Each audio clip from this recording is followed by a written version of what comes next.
All right. I think I have a special treat for you guys today. I hope.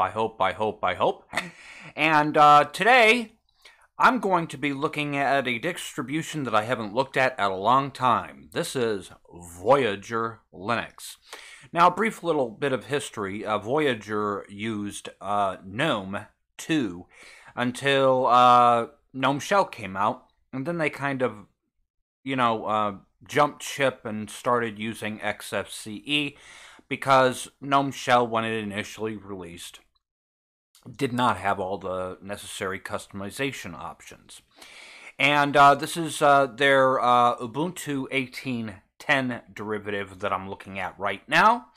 And this has gone back to GNOME Shell.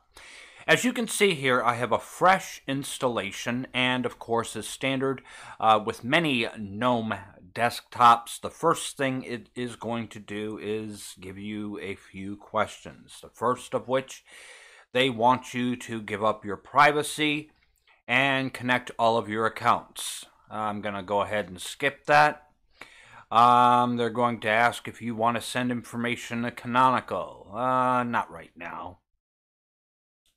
Okay, and then we're ready to go. All right, so let's go ahead and press done. Now, before I started filming and installing this, I actually took a minute to have a look at their desktop here, and all I can say is, wow, I'm impressed with what they did with GNOME. Okay, all right, so the first thing you're going to notice is you're going to have a panel on the bottom which you can easily customize. You can swap out these items for whatever you want, but this is the default layout with a quick launch to Firefox, your Nautilus, a text editor, a calendar, a mini tube. You can show your desktop, the Ubuntu Software Center, your tweak tool, Box Voyager, which basically gives you some options for night mode, net speed, your conky control, and some other little things in here. Just a few little tweaks that make this a little bit different. Okay, and one thing that really caught my eye is on the upper right. Now, usually on GNOME Desktop, you'll see a series of 3 icons. You click on it, and you have controls for everything in one spot. This switches it up a little bit. Each icon and each item has its own separate menu, such as your session menu when you click the little person icon here. Your calendar, your power settings. See how it's individually set up here? Your network's preferences, your volume settings. You can set your brightness settings right here. Any audio players are set up right here, and settings for that as well. Quick access to your terminal right here, which I thought was a nice little touch. And then a little note keeper application. It dulls the screen. You can, yeah.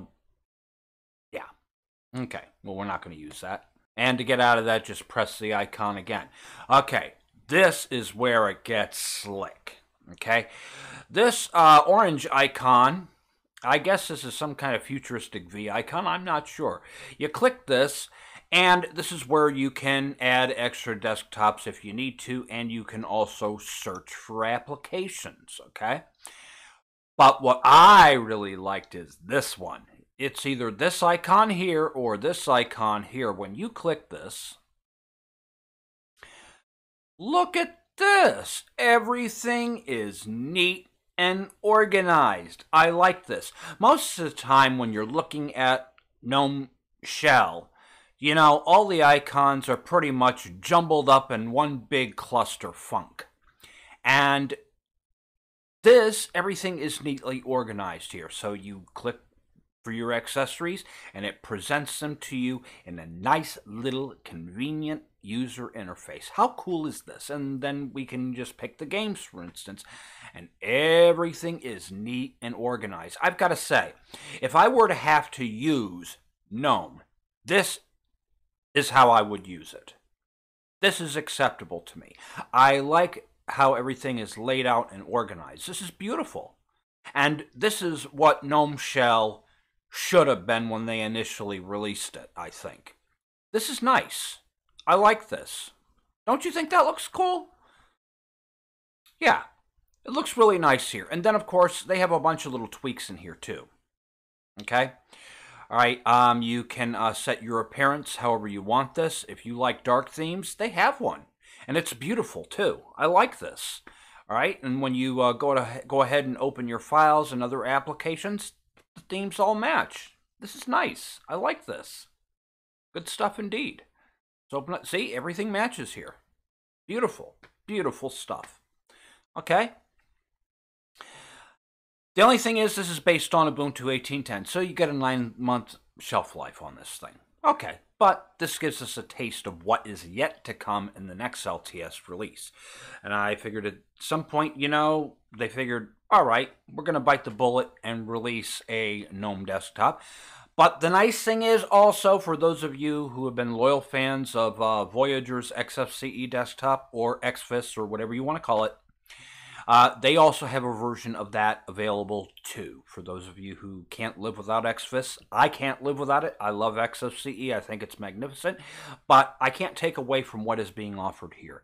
This is beautiful. I love how this desktop looks. This is absolutely amazing.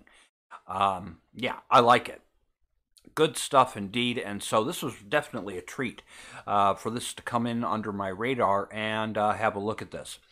I don't know what else to really say on this other than if you think this is something you would like to try, why don't you click the link in the description, download it, and install it on your machine or virtual machine and play with it a little bit. That's all I have on this. I'm not sure what I'm going to be covering next on Cup of Linux, but I'm sure I'll have something equally exciting. So, until next time, peace out!